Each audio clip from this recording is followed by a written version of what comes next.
Treat. Hi everyone, it's Emily again with the Trenton Dade Animal Center. I am at the shelter and I would like to introduce you to Miss Maggie. Say hi, Miss Maggie. She's a sweet girl. She came into us last week due to an unfortunate circumstance that the sheriff's office had to get involved with. Oh, you don't want that? You don't want that? She can tell that's medicine and she doesn't want it. So I thought it might be fun to show everyone what all care we provide to the dogs here at the shelter from a medical standpoint. Hi, sweetie. Because all of these services that we provide to these dogs are services we could provide.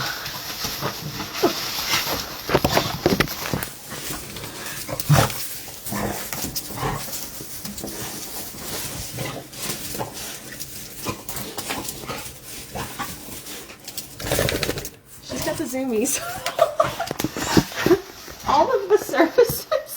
All of the services that we provide to these animals from a medical standpoint are services that we can provide to animals in the community, to your pets. So I thought it would be fun if I walked you kind of through what we do on intake for these dogs. Now, Maggie has been with us for a few days. Normally, under most circumstances, when an animal arrives with us, they get all of these services given to them within 24 hours of arrival, and that is due to a state standard.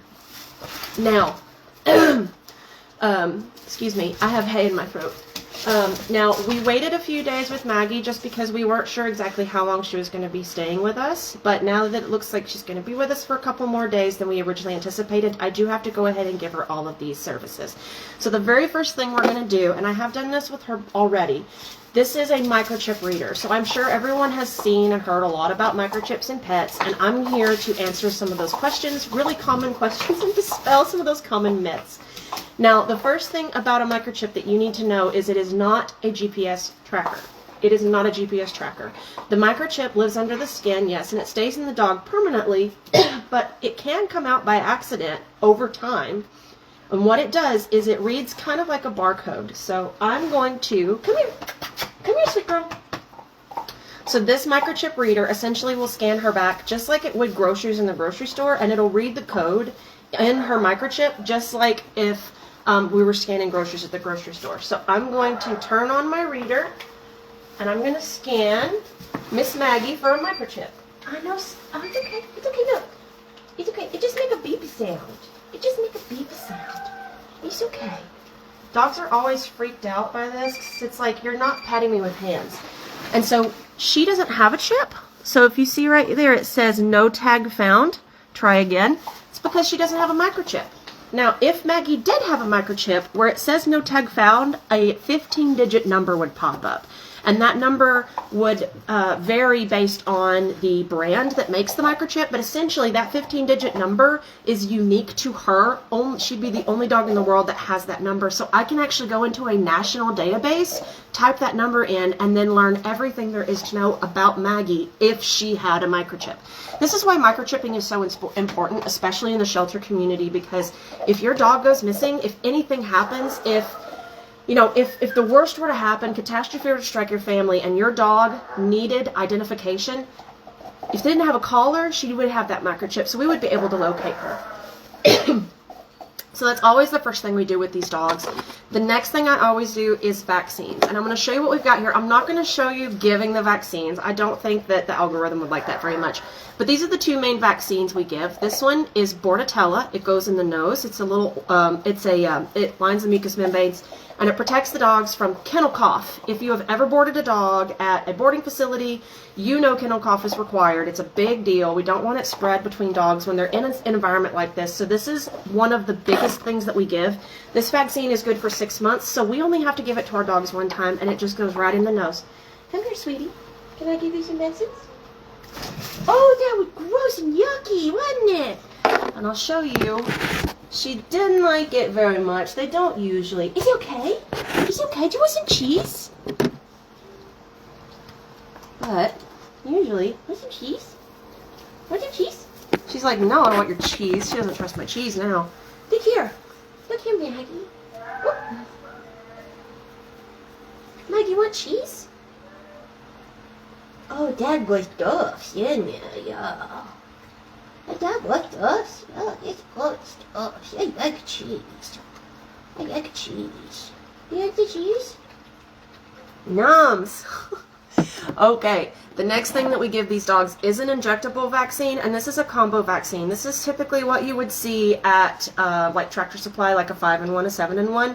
This covers Bordetella, or not Bordetella, that was the other vaccine. This covers distemper, parvovirus, adenovirus, canine coronavirus, but this is a combo vaccine.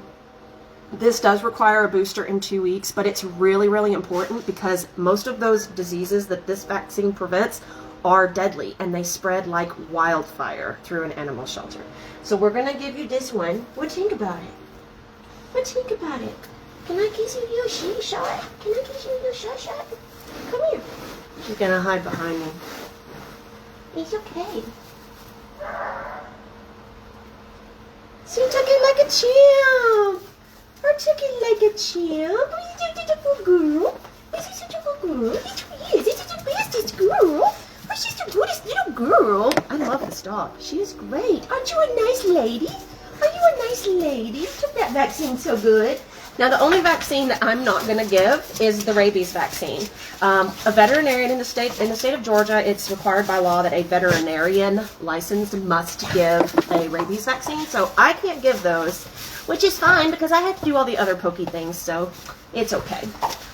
All right, now, the last thing that I do, well, the last couple of things that I do, we're going to do a heartworm pill.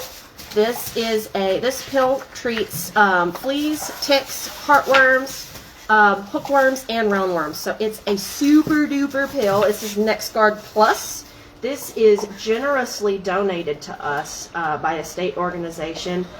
And I mean, it's just absolutely fantastic because dogs have to have this. If dogs were to get heartworms, it's not great when dogs get heartworms. It is treatable, but if it's not caught early, it can be fatal, and it causes congestive heart failure, and we don't want to see that. So, can you take your pill like a good girl?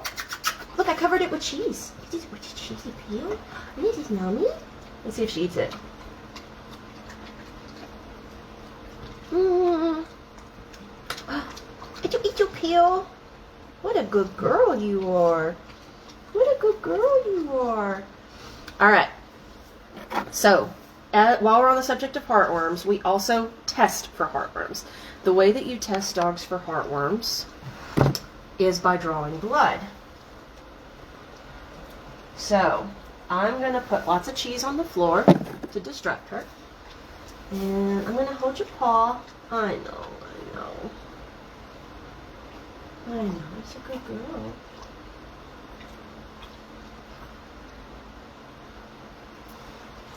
Got it. What a good dog you are. It's really nice. We're able to, most of the times, if you've ever taken a dog to the vet and you've seen them give blood, no, sorry, I don't need to show that. It's usually a multi-person task because the dogs are under a lot of stress when they're at the vet. You know, you're under stress, which makes the dog stressed, and then the vet is stressed, can be stressed, and the techs can be stressed, but when you're at the veterinarian's office, the dog can get pretty overwhelmed. So it takes a few people, and to be safe, you want to make sure that the dog's not going to rip around and be like, quit touching my leg, you know. But one thing I'm really grateful for is we're able to control the environment here pretty well. Excuse me, darling. I need to go out? I know, you're a good girl. You're a good girl. We're able to control the environment pretty well and keep the dogs calm enough that I'm able to draw blood with just myself, which is pretty great. It's pretty convenient. So I don't have to have help every single time. I have a volunteer outside walking one of the dogs. While the other two, look at these two, are so mad. These two are big mad. They're like, hey, it's our turn for walkies. Nuh-uh, you guys. You got your walkies. There's Waylon. If you saw him earlier. Oh, you see me? Uh-oh, I've been spotted. So essentially, that's pretty much it. We have these forms where we write down the dog's name, a description of it, the intake date, age, weight, and age, weight, and sex. And then anytime any medical procedure is administered, like what I did today, what you saw me do today, it's written down on this form, and this follows the animal throughout its stay here. And this is a really simple sheet that anybody that stops by can check real quick and see what the dog has had and what the dog hasn't had and what they need to do. Sometimes we'll have the vet come down here when I'm not here, and so she can see pretty quickly at a glance who she needs to give rabies vaccines to. So I just wanted to take you guys on that little tour, and so you can see what services we do offer to the dogs here and what services are offered to your pets. Dade County citizens are able to come to reach out to me, and I can administer these services to you. If you go to our website, it's TrentonGA.gov/animal control. You can see a list of all the services we offer and the costs associated.